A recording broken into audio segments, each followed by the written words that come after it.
Mga puso, Vinyl Blazers padayon ng pagpanguna sa team standings sa NCAA Season 98 Men's Basketball Tournament. Samtang Mapua Cardinals sa kakuha ng manggid ang unang kadalagan sa torneo. Yaring balitang itutukan ni Julius Bilacaol.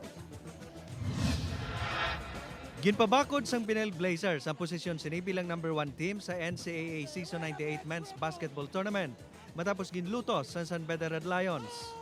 Sampang agin patigayon sa Phil Oil Eco Oil Thunder sa San Juan City kahapon. Nagpangibabaw ang Blazers sa score nga 78-69. Nakuha naman sang LPO Pirates ang solo second place sa nagpangibabaw man ini kahapon batok sa San Sebastian Stags. Apang hindi nangin mahapos ang kadalagan para sa Pirates bangod gin kinahanglan pa sini ang overtime para magdaog sa score nga 82-79.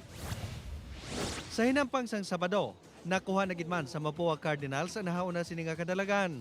Sa hampang batok sa wala man sang dinagaan nga EAC Generals, nagpangibabaw ang Cardinals sa score nga 67-55. Ginlutos naman sang Letra Knights ang Perpetual Altas 70-67. Sa pinakauli nga team standings, kaupod sang Blazers kag sang Pirates sa top 4 ang JRU Heavy Bombers. Samtang bantayan naman ba sa udto ang engkwentro sa tunga sa San Sebastian Stags kag JRU Heavy Bombers. Inapagasundan sang hampang sang Arellano Chiefs kag LPO Pirates. Ang hinampang sa NCAA Season 98 Men's Basketball Tournament. Ang live man nga malantaw sa GTV kag sa streaming sang GMA Sports PH kag NCAA Philippines official Facebook page. Julius Bilacaol, 1 Western Visayas.